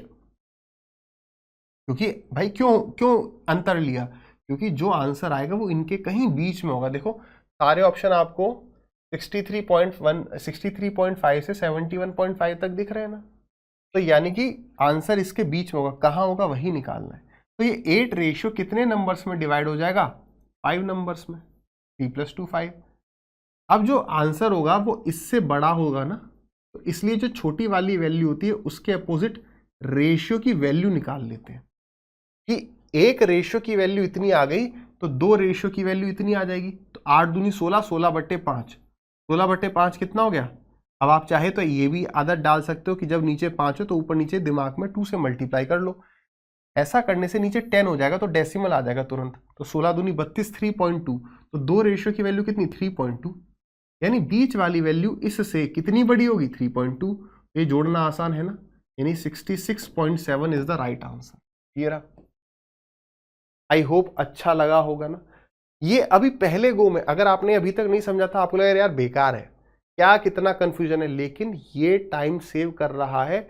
अगर बेसिक से करोगे तो एग्जामिनर कई सवाल अब ऐसे दे रहा है जो बेसिक से टाइम ले जाएंगे, मल्टीप्लीकेशन में टाइम लग जाएगा। ठीक, नेक्स्ट, एक वुमेन किसी काम को 6 दिन में कर सकती है, तो यानी 6 days work of a women is equal to जो 5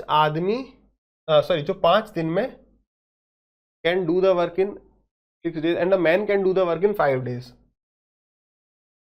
आदमी किसी काम को 5 दिन में कर सकते हैं, तो मैन की एफिशिएंसी 6 आ गई, वुमेन की 5 आ गई। Then 2 men and 1 woman can do the work in कितने डेज? टोटल वर्क कितना हो गया? 6 इंटू में वुमेन की एफिशिएंसी 30, 6 5 30, या फिर 5 इंटू में मैन की एफिशिएंसी 6, वो भी 30। तो 30 यूनिट काम मुझे किससे कराना है? 2 आदमी। तो 2 आदमियों की एफिशिएंसी कितनी? 6 इंटू में 2 12, और एक औरत की एफिशिएंसी कितनी है? 5।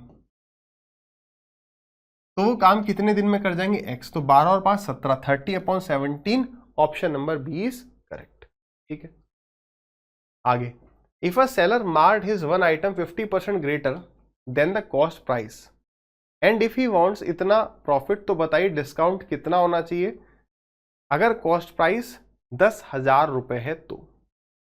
बिल्कुल बेसिक से उतारो, वो क्या कह रहे हैं, डिस्काउंट कितना होना चाहिए। ठीक है, देखो हमारा सीपी कितना दिया? 1 2 3 4, ये मेरा सीपी था, कॉस्ट प्राइस था।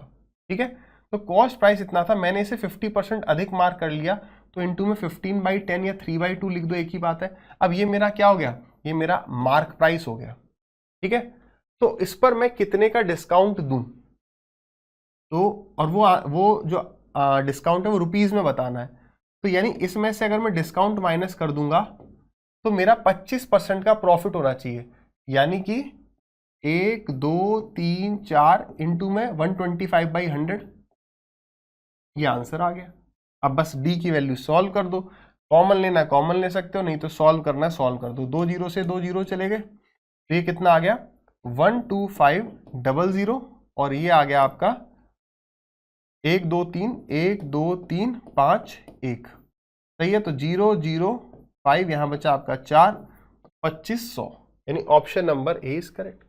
मतलब अब ये लैंग्वेज नई सी है, लेकिन बेसिक अगर आते तो जैसे कह रहा है वैसे करते जाएंगे, वरना कई बच्चे इसमें देखेंगे इतना डिस्काउंट देने पे इतना प्रॉफिट, सीपीएमपी का रेशियो, कुछ भी नहीं, ट्रिक से नहीं समझ में, जैसे कुछ ट्रिक काम में नहीं आ रही, कोई फॉर्मूला याद नहीं आ रहा, बेसिक से चले जाओ कि मार्क प्राइस में से अगर मैं डिस्काउंट माइनस कर दूंगा तो सेलिंग प्राइस आ जाएगा, सीपी दिया है सेलिंग प्राइस निकाल लिया।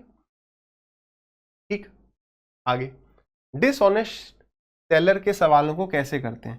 तो डिसऑनेस्ट सेलर के सवालों को एसपी अपॉन सीपी से करते हैं। पहली बात तो ये समझो, कंसेप्ट समझा रहा हूं शॉर्ट में। तो जब भी डिसऑनेस्ट शॉपकीपर, जब भी दुकानदार चोरी करेगा, अपने फायदे के लिए चोरी करेगा, आपके फायदे के लिए तो नहीं करेगा। तो फायदे का मतलब क्या होता है, बस इतनी सी बात याद रखो, एसपी बड़ा होगा सीपी छोटा होगा। जब भी दुकानदार को किसी भी कारण से लॉस हो गया तो सीपी बड़ा होने लगेगा, एसपी छोटा, बस हम इतने से कंसेप्ट को यूज करेंगे। ठीक, देखो एक डिसऑनेस्ट सेलर जो है यूज कर रहा है फॉल्टी वेइंग स्केल, जिस वजह से वो 200 ग्राम राइस बचा लेता है 1 किलोग्राम को बेचने पर। इसका मतलब दो वैल्यू आपको मिलेंगी, एक तो 1 किलोग्राम, 1 किलोग्राम ग्राम में कन्वर्ट कर लिया, 200 ग्राम बचा लिया, यानी वो 1 किलो की जगह 800 दे रहा होगा या 1200, बचा रहा है ना, फायदा कर रहा है अपना, 800 दे रहा होगा।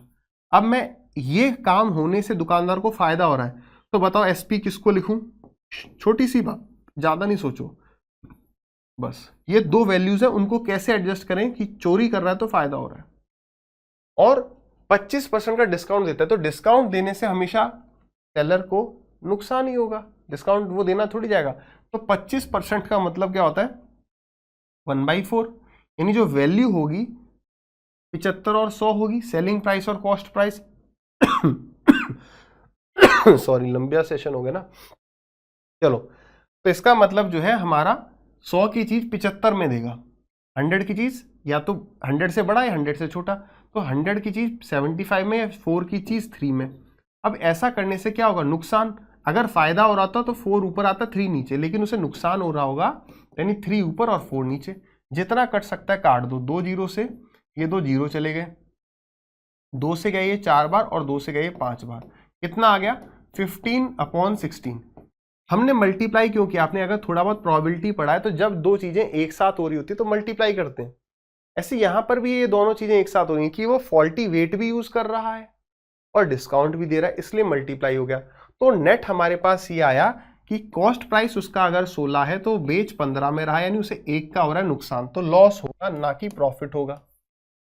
1 का नुकसान कितने पर? सीपी पर। तो 1/16 क्या होता है 6, सही, 1/4। नहीं याद है, मैंने कहा याद ही नहीं करना, 12 तक याद करो, कोई बड़ी चीज थोड़ी है। 4 चौक 16, 4 से गए 25 बार, 4 6 24, 1/4, यानी 6.25% का लॉस, खत्म। सिलेक्शन रिजेक्शन वो फ्रैक्शन याद करने से नहीं होगा, 12 तक याद रखो, ज्यादा कचड़ा दिमाग में नहीं भरना है, निकाल लेंगे, बेसिक आता है हमें। तान्या वॉक करती है 6 की स्पीड से और वो ट्रेन को 3 मिनट से मिस कर जाती है। देखो पहला सेशन है, 100% ये लंबा होगा, क्यों? क्योंकि सारे सवाल पहली बार आ रहे होंगे मेरे लिए, जो मुझे आपको समझाने हैं। तो कंसेप्ट एक बार समझाऊंगा थोड़ा सा, ताकि आप कुछ वैल्यू लेके जाओ कि हाँ यार मैंने वहां तो पढ़ा था, यहाँ थोड़ा शायद कुछ एक्स्ट्रा मिल गया, किसी किसी सवाल में तो मिलेगा ना, तो यार ये तो इसलिए आगे जब भी ये सवाल आएगा मैं इतना टाइम नहीं लगाऊंगा, ठीक है ना। चलो, वैल्यू एडिशन हो रहा है, that is the important part. Tanya walk अगर करेगी 6 की स्पीड से तो ट्रेन उसकी 3 मिनट से छूट जाएगी, जबकि अगर वो 8 से जाएगी तो 3 मिनट पहले पहुंच जाएगी। तो बेसिक वाली बात है ना, जल्दी और लेट, तो जो दो टाइम होंगे उनका बीच का डिफरेंस क्या होगा? एक बार छूट रही है, एक बार पहले पहुंचा है, तो 6 मिनट। दोनों बार छूटती है तो माइनस करते हैं टाइम को, दोनों बार जल्दी पहुंचता है तो भी माइनस करते हैं, एक बार लेट एक बार जल्दी तो प्लस कर जाते हैं। ये रीजन जानते हो, पास फेल वाला टाइप का सवाल जो परसेंटेज में था वैसा ही है। इसके लिए कुछ बच्चे कुछ फॉर्मूला याद कर लेते हैं, मैं कह रहा हूं फॉर्मूला याद ही ना करना पड़े तो प्योर कंसेप्ट से हम जाते हैं। सुनो कैसे, जो ये स्पीड जो फॉर्मूला आया ना वो इसी, हमने ये समझ लिया कि ये फॉर्मूला बना कैसे, कंसेप्ट को फॉर्मूला को हमने जोड़ दिया।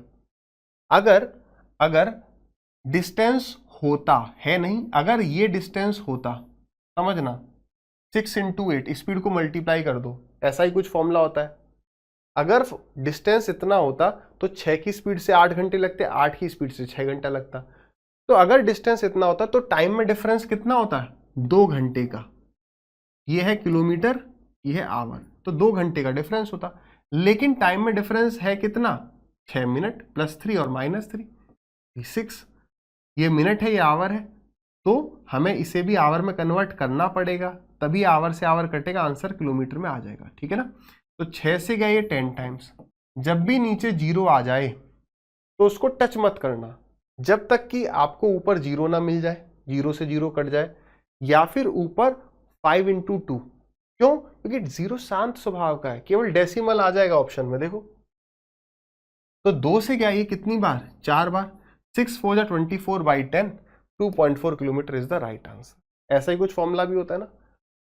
अगर एक बोट ट्रेवल करती है ए से बी एक रिवर में in the direction of the current यानी डाउन स्ट्रीम, और वापस आती है सी तक जो कि मिड पॉइंट है ए और बी का, तो उसे कितना टाइम लगेगा कवर करने में अगर बोट की और करंट की स्पीड इतनी है और ए और बी का बी। ठीक है, पहले फिगर बनाओ फटाक से। यार ये 110 मीटर हमें गिवन है, तो जब वो जा रही होगी तो 8 + 3 11 होगा, क्योंकि डायरेक्शन में जा रहा है, और वापस आएगा तो 8 - 3 यानी 5 होगा। उसने कहा था ए से कहाँ जाना, ए से बी तक जाना, फिर एक मिड पॉइंट था, पॉइंट सी मिड पॉइंट है, तो ए से बी तक अगर जाएगी तो कितना टाइम लगेगा, 110/11, 11 10 जा 110 प्लस, वापस आएगा तो 5 की स्पीड से वापस आएगा, लेकिन ये डिस्टेंस नहीं, इसका आधा, इसका आधा मतलब 55 ट्रेवल करना होगा, तो ये हो गया 11, तो 11 + 10 21 आंसर होगा, खत्म। ठीक, नेक्स्ट। एक आदमी जो है अपनी सेविंग्स का 45%, एक आदमी अपनी इनकम का 45% सेव करता है, उसकी इनकम 20% से बढ़ गई, उसकी सेविंग कितने % से इंक्रीज हो गई, एक्सपेंडिचर कितना इंक्रीज हुआ, कभी कभी पूछ लेता है कितना इंक्रीज या डिक्रीज हुआ, वो हम निकाल लेंगे। पॉजिटिव मतलब इंक्रीज, नेगेटिव मतलब डिक्रीज। इसका पहला तरीका होता है बिल्कुल बेसिक, कि आप मान लोगे कि एक आदमी की इनकम 100 थी, उसने खर्चा किया 45, है ना, नहीं सेव कर रहा है, तो उसने खर्चा कितना किया होगा, 55, सेव किया उसने 45, फिर इनकम 20% से बढ़ गई, 120 हो गया, उसकी सेविंग 9% से बढ़ गई, तो पहले 45 सेव कर रहा था, अब 9% बढ़ गया यानी कि 54, अब इसका 54% निकालूंगा, तो ये कॉम्प्लिकेटेड हो जाता है इन जनरल। तो ये मेथड मत अप्लाई करो अगर आपने कहीं से सीख लिया था तो। इसकी वजह क्या, वे टू एलिगेशन यूज करो। मैं ये समझाता हूँ एलिगेशन क्यों अप्लाई होगा यहाँ पर। देखो एलिगेशन क्या है, जब दो चीजों को मिक्स करते हैं यानी जोड़ते हैं, तो इनकम कैसे बनती है, इनकम बनती है एक्सपेंडिचर और सेविंग्स को जोड़ने पर। यानी एक तरफ अगर एक्सपेंडिचर लिखोगे, एक तरफ सेविंग लिखोगे, यहाँ एक्सपेंडिचर यहाँ पे सेविंग्स का रेशियो लिख दोगे, तो बीच में इनकम पर चेंज पता चल जाएगा। देखो वैल्यू पुट करते हैं अब आराम से। एक आदमी 45% अपनी इनकम का सेव करता है, तो 45% सेव कर रहा है, तो एक्सपेंडिचर और सेविंग्स का मुझे रेशियो बता सकते हो। तो आपने कहा 45 सेव कर रहा है तो 55 खर्च कर रहा है, तो रेशियो आ गया 11:9। यहां तक आ गए। उसने कहा है कि उसकी इनकम जो है 20% से बढ़ गई, इनकम पे परसेंटेज चेंज लिख दिया, और उसकी सेविंग्स जो है वो भी 9% से बढ़ गई। तो बताइए एक्सपेंडिचर पे क्या चेंज आया। मैंने अभी नहीं पढ़ा कि इंक्रीज है डिक्रीज है, तो हम कैसे बताएंगे। तो जब सॉल्व करने पे पॉजिटिव आएगा मतलब इंक्रीज, नेगेटिव आया कैसे भी तो डिक्रीज। बस बड़े में से छोटा माइनस करो, कितना आ गया, बड़े में से छोटा, बड़े में से छोटा माइनस के 11 आया, यानी 11 रेशियो की वैल्यू 11 है, तो 9 की वैल्यू कितनी हो जाएगी, 9। तो यानी 20 से ये वैल्यू क्या होगी, इससे ये बड़ा है तो इससे ये बड़ा होगा, बीच वाली वैल्यू 1 से बड़ी तो 1 से छोटी होती है। ठीक है, तो 20 + 9 यहाँ पे 29 आंसर होगा, काम खत्म।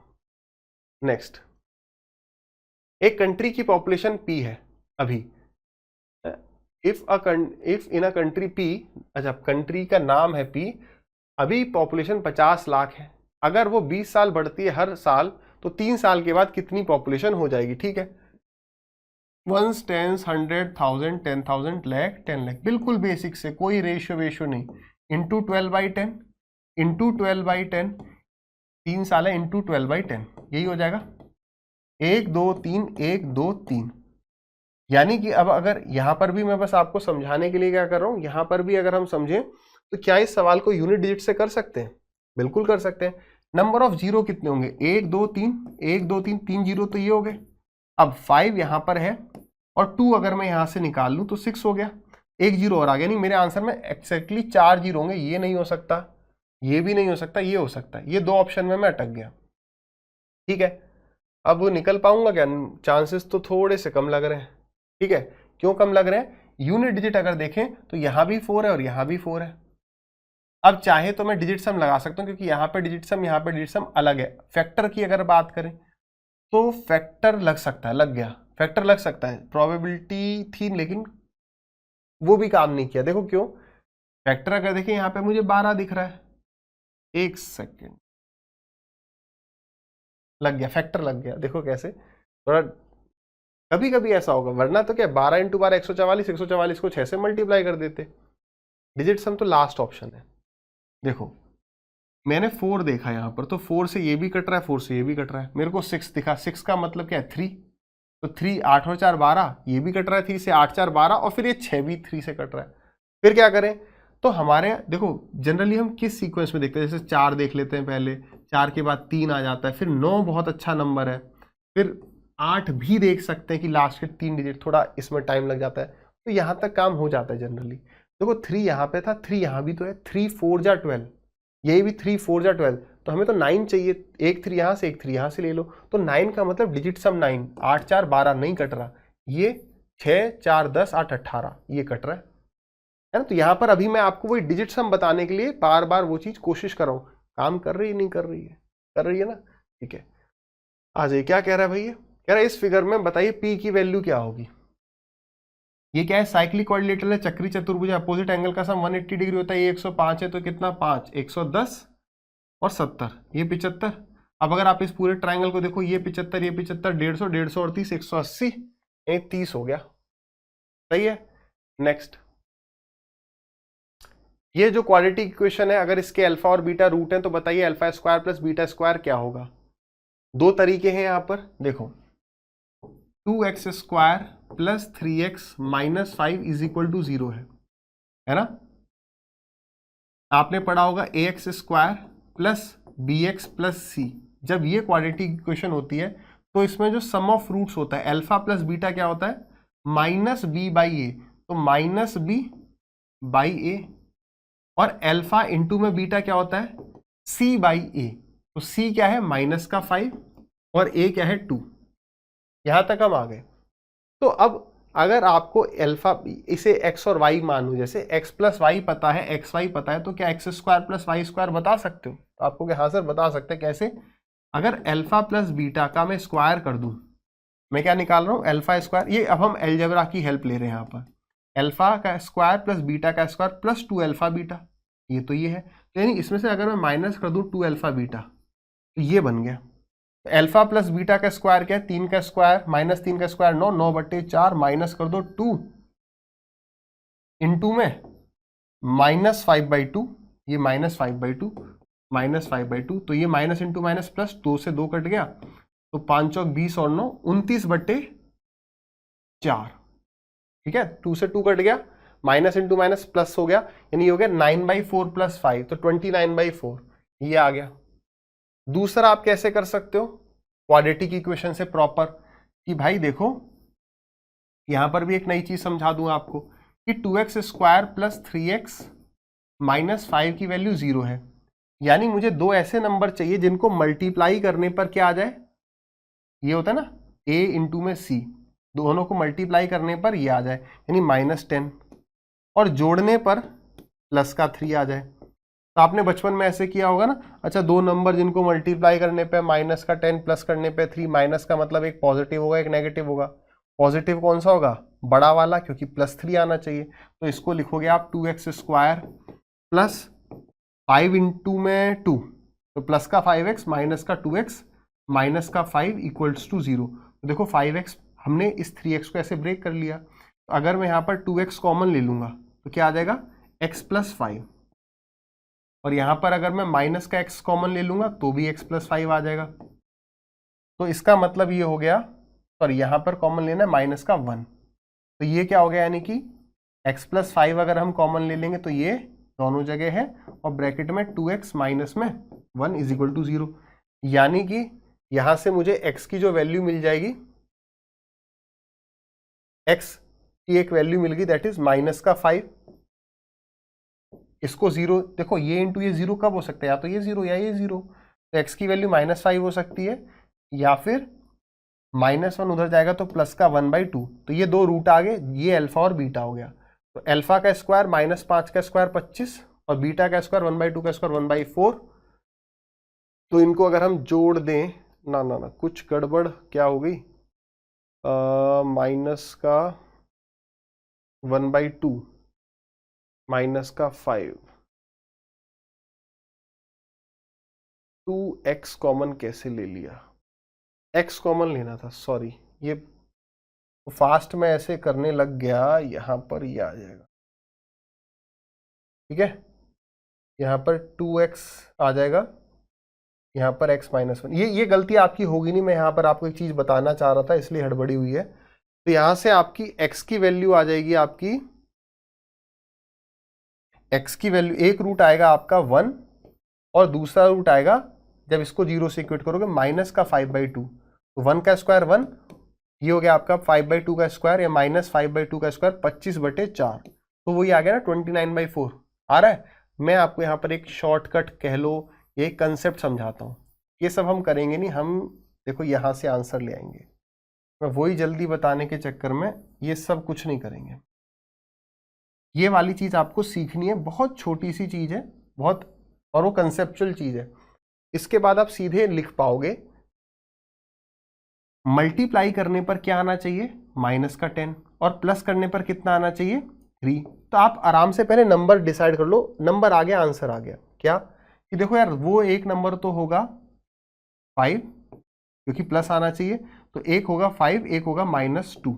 मल्टीप्लाई करने पे देखो -10 आ गया, और प्लस करने पर -3 आ गया। अब क्या करना है, देखो, क्योंकि जैसे जैसे अभी आपने देखा था एक x - 1 आया था, तो जब आप उसे 0 से इक्वेट करोगे तो ये साइन यहां पर जाके चेंज होता है, यानी पहले स्टेप में क्या करो, इनके साइन चेंज कर दो, साइन चेंज करा, और x² के कोफिशिएंट से डिवाइड कर दो। 2 स्टेप से आपका वो कॉमन लेना, वो सब हड़बड़ी गड़बड़ी खत्म, ठीक है ना। तो ये देखो, एक रूट आ गया माइनस का 5/2, दूसरा रूट आ गया 1। तो मैंने आपको इस सवाल दोनों तरीके से समझा दिया, अलजेब्रा क्लिक कर जाए, ऐसे भी कर सकते हो। ये इसलिए समझा ताकि ये चीज याद आ जाए, ये चीज आप समझ लो, बहुत मतलब समझो, पूरा निचोड़ आपको मिल रहा है। अगर इनके भी प्रॉपरली आपने नोट्स बना लिए कि भाई ये हमारा क्वाड्रेटिक का, तो क्वाड्रेटिक में सवाल डाल लिया, तो फायदा होगा, ठीक है। या फिर ऐसे भी रैंडमली भी नोट्स बनाए, बाद में रिवाइज किया, तो फायदा मिलेगा। If a person A start करता है एक बिजनेस को एक पार्टनर बी के साथ, जिस विद रेस्पेक्टली 20,000 रुपए और 30,000 रुपए 3 साल और 2 साल के लिए। तो देखो ये कॉमन है ना, हमें रेशियो लेना होता है, पैसा डिवाइड होता है मनी इनटू टाइम के रेशियो में। अगर टाइम सेम है तो मनी के रेशियो में, तो यहाँ तो टाइम अलग अलग है, तो यानी कि आप क्या करोगे, 20,000 इंटू में 3 रेशियो 30,000 इंटू में 2। तो बार बार वो कॉमन जीरो हम नहीं लिखा करेंगे, आगे से जितने सवाल मिलेंगे। तो प्रॉफिट जो डिवाइड होगा वो किस रेशियो में होगा, 1:1। तो उसने कहा है what fraction of the total profit the person B will get, B को टोटल का कितना मिलेगा, तो 1/2, बाकी फालतू के ऑप्शन दे रखे, ठीक। नेक्स्ट क्या कह रहा है, ये टेबल शो कर रहा है कैटेगराइजेशन 100 बच्चों का, ठीक है, किस बेसिस पर, based on their marks in physics and chemistry in an examination, ठीक है। कह रहा है अगर कम से कम 60% मार्क्स चाहिए केमिस्ट्री में हायर स्टडीज के लिए in chemistry, how many students will be eligible to pressure नहीं होगा, परस्यू होगा यहाँ पर, pursue higher studies in chemistry. तो 60% का मतलब 60% का मतलब 50 में से कितने नंबर, तो 60% में 6/10 इंटू में 50, तो यानी मिनिमम 30 नंबर आए हों। तो केमिस्ट्री में 30 एंड अबव कितने, 21 बच्चे, खत्म। नेक्स्ट, अच्छा ये दूसरा हो गया। The given table shows the percentage of marks obtained by 3 students in 3 different subjects in an institute. Maximum marks are given in bracket. ठीक है। If in order to pass the exam a minimum of 105 marks are needed in history, how many students pass the exam? मतलब पास होने के लिए कम से कम 105 number चाहिए history में, 105 ये परसेंटेज दे रखा है। ठीक है, तो हम ऐसा करते हैं, ये पता कर लेते हैं कि 105 175 का कितना परसेंट है। तो किससे काटा, 5 से काटा मैंने 21 बार। ऐसे करते हैं 25 से काट लेते इसको 7 बार और 25 से इसको काट लेते 4 बार और 7 1 जा 7, 15 7 105, 15 चौके 60। यानी जिस बालक के 60 नंबर आएंगे वो हिस्ट्री में पास हो जाएगा। और उसने कहा है कितने बच्चे पास हुए, तो 60 या 60 से अधिक केवल राम जी के हैं, तो option number B is correct. ठीक है, इसी के साथ ये सेशन एंड होता है। अगर मैं एक बार नजर डालूं तो सेशन बहुत लंबा हो गया ना, 1 आवर 25 मिनट्स के आसपास। बट लर्निंग कैसी रही, करने को हम 35-40 मिनट में कर जाते, बट जो एक्स्ट्रा टाइम रहा, वॉज इट वर्थ इट। ठीक है, आई होप सेशन अच्छा लगा। आगे से सेशंस थोड़े से छोटे हो जाएंगे, 40-45 मिनट्स हो जाएंगे, बट लर्निंग जो है आपको हर सवाल में ज़्यादा से ज़्यादा मैं देने की कोशिश करूँगा।